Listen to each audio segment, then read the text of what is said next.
Hey guys, I'm Bridget. There's no Ken today. I wanted to come on and talk to you guys about what I was thinking about at work and how my journey to becoming someone's wife took a lot of tests, and there were a lot of moments where God wanted to make sure that my motives were correct. He wanted to make sure that the things that I talk about concerning friendship and who I am as a person was true. So it's time for story time.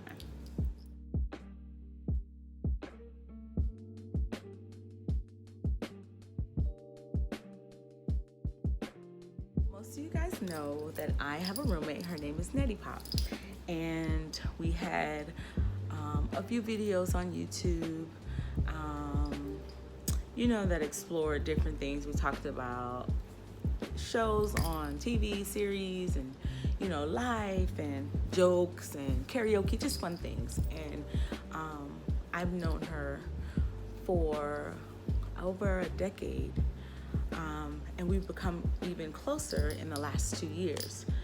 So as we've been living together, we both wanted and had the heart's desire to be wives. But when I tell you God places people in your life, it's never by mistake, it's always by design. I meant that. I remember the beginning of 2020, which was the second year of us living together. I said, Annette, we're not living together anymore. I'm not signing another lease with you. We are getting married this year. And she looked at me like, what, girl? We don't even have boyfriends. And I was like, well, true. And a lot of times for me, I speak things and not knowing that, or not realizing that principle applies, that what you speak, it frames your world. And sometimes I say things and then it scares me because it happens. So nonetheless, she begins to date, and we both were dating, but it wasn't anything real. We'll talk about those later on. But her now fiance called me one day and said, hey, I'm ready to do this and I want to ask her to marry me. And the friend in me, I wanted to make sure that he was really, really serious, because her and I had did the work. We had the tears, we've cried, we've prayed, we've dealt with anger, we've dealt with, the feelings of, all the resentment that we may have been carrying, the feelings of, why did he hurt me, or why not me now, and why is it taking so long? We've dealt with those things, like we've done our work. And I wanted to make sure, because I knew she still loved him, but I wanted to make sure that he was serious, because what you're not going to do is come play with my friend, right? And when I realized that he was serious, let me tell you how I knew he was serious. It was because this time I didn't have to help him plan. This time I didn't have to give him any instructions. This time he actually knew what he wanted to do. He actually made plans. He actually had a ring. So I knew at that point he was serious. But what do you do when the thing that you're praying for together with your friend, they get blessed first? Good question. So when I realized that he was serious, I had to sit back for a moment. And if I could be 100% honest with you, I went into a selfish moment. And I go, how come you gave her husband first? I'm the one that made the declaration. Why not me? And then I called a confidant, because you always want to confess and you're not always right, nor are you wrong, because I believe that when you're honest, just like when you have an honest conversation with God, that's what he wants. It's not like he doesn't already know, but it does something to him to hear you say, okay, God, I'm not feeling this. And I'm trying to see how you gonna do that when we were supposed to do it together. A lot of times we want him to do it the way we want him to do. So I called my confidant and I was like, yo, I'm not even gonna lie, I feel some type of way. And once I got it out, she heard me, because she too was going through something similar. The thing that she was praying for, God had given it to her best friend.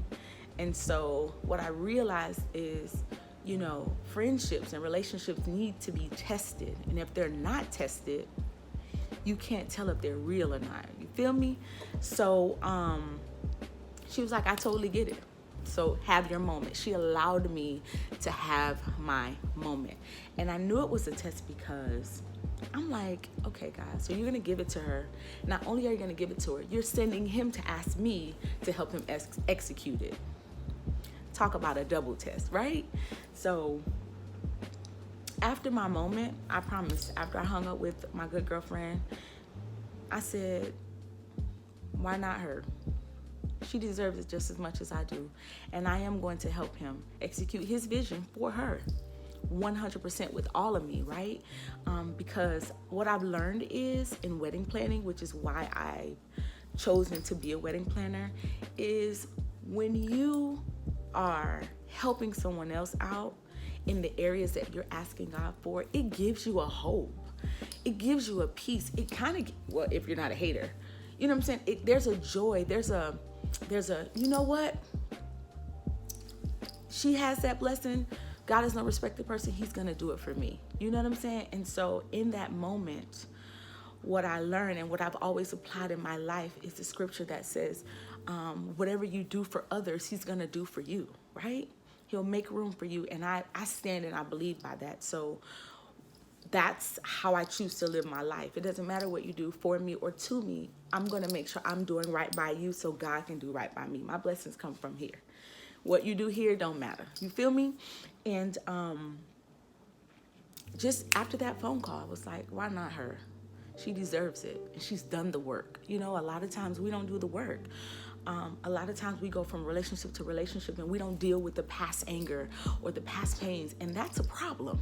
You know what I'm saying? Because relationships in itself take enough work. And if you're bringing the baggage from before into that relationship, bruh, you asking for a double whammy. So I'm saying that to say a couple of things. In your single season, deal with that old stuff. From boyfriends to best friends to family members, wherever your hurt lies, deal with that. Because when you get married, that's a whole nother animal. So don't take your silence for granted. Don't take your alone season for granted. Do the work. Because you also have to look at it like this. God's not going to give you his son or God's not going to give you his daughter if you ain't done the work. Like, you're not going to hurt his child. You know what I'm saying? So make sure you're doing the work. And we'll have another video about what doing the work looks like. But test it. He tested me. He wanted to see how are you going to feel? Are you still going to have faith in me? Are you still going to be faithful to me? Are you still going to believe me? Are you still going to trust me? If I give you that one thing you've been desiring, that you've been working for, because I've been preparing for a long time. We'll talk about preparation later, but are you going to keep the faith in an area that I decided to give somebody that you're this close with? Are you going to still have the same energy? You going to have the same energy, sis? And it took me a minute, but I confessed it. I owned my feelings in that minute. And I told her, later on we had a conversation because the circle that I have, the people that I run with, we are able to tell each other our real thoughts, our real vulnerability. Sorry, I got this Invisalign in my mouth. And, and what I appreciate about the people that I have in my life is we all celebrate each other. Even if what we're praying for isn't popping at the moment, your win is our win. Your job interview that you smashed and you got that raise or you got that, it's ours. So we celebrate each other's wins. So if your friendship circle doesn't look like that, make some changes. And so what I know about the God that I serve, he's so amazing. In the midst of the planning, in the midst of me being so excited for my friend, that's when Bay came. And I didn't know who he was. I didn't recognize. I didn't even think we were going to go past that. And we'll have that conversation about how we met and all that stuff. But I didn't think we were going to go past that. So I wasn't hyped like, oh, shoot, nah. I was focused on me. And we'll talk about that too. and focusing on getting my friend what I know she wanted, you know what I'm saying? And I knew who she wanted it from because they were so close, and I knew he was good for her a long time ago. But that's another thing, guys. Sometimes there are seasons where you need to be apart because God needs to work on you individually so that you can be better and whole together. So I knew that she wanted to be back. And even in his situation, like he was like, I don't know if she's even going to say yes. I didn't tell him if she was going to say yes or not. I wanted to see, does it matter? You know what I'm saying? Like, if you love her, go for what you love. You know what I'm saying? If this is who you want to be when you want to invest and you spend your time in her, then do it. And he did just that. And I'm so proud of him, and I'm so proud of her, and I love them to pieces. And I just want to tell you that when somebody is getting the things that you prayed for, no jealousy needed. When somebody is looks like they're surpassing you, just keep doing the work. Keep doing the work, because I know that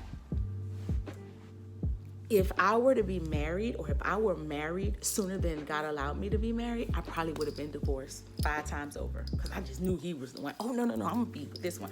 Oh, no, God, I want to marry this one. No, he's da-da-da. I wasn't ready. And that's my honest truth. And I know that in our journeys to preparing for what God is getting ready to give us, we have to be honest with ourselves. And like, my communication sucked. Like, it literally sucked.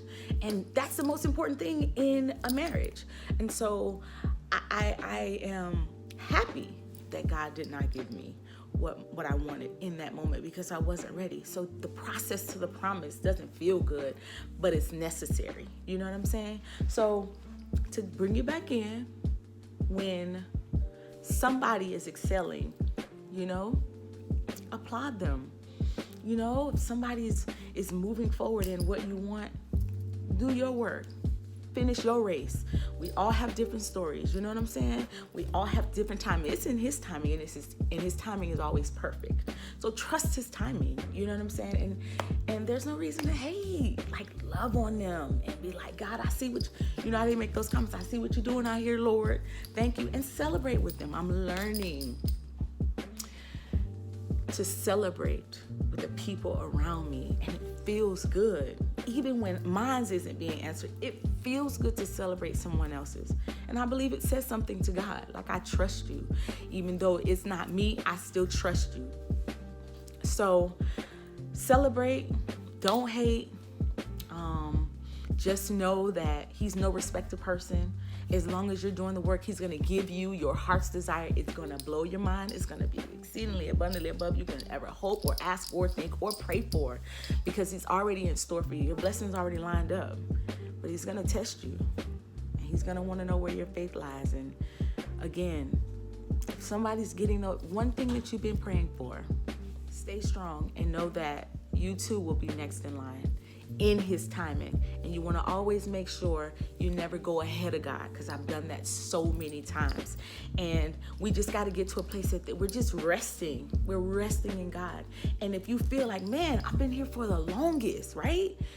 At that point, you go, okay, Lord, so you've been having me in this place for a little bit longer than I would imagine or would hope. Then you tell me what it is that I need to work on concerning me. Tell me what I need to fix concerning me, so that you can give me because sometimes we're in our own way. You know what I'm saying? And sometimes he's just waiting on us to do what we need to do so he can get us to the next level. You can't be the same person asking God for something new. You have to be no old wineskin on new wine. It doesn't go together. So you have to make sure that in your process season to the promise, because that's the cycle. You're going to go process, then promise, process, then promise. So in the process season, make sure you're not being a victim. Make sure you're asking God, hey, tell me, what is it that you want me to learn? What is it that you need me to change? What is it about me that you need to get me ready for? Like, what do I need to go? Like, what? Ask the questions and be honest with God, just like you're honest with your friends. Hey, Lord, check this out. In this moment, my faith is wavering. Okay, I know you can do all things, and I can do all things through you. But I'm trying to figure it out. Help me. And he'll do that.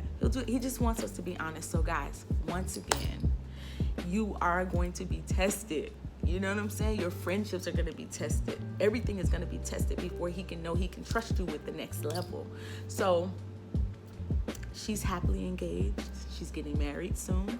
I'm ecstatic for her. It's my pleasure to help her with her wedding planning. It's my pleasure to walk in the bridal party with her. It's my pleasure, you know what I'm saying? Because we've done the work together and I've seen her do the work, and I know she's ready to be a bride just as much as I was ready to be a bride. So no jealousy, y'all. Just do your own work, and in his timing, it's gonna be perfect for you. Like, share, subscribe. You know the deal. Bye.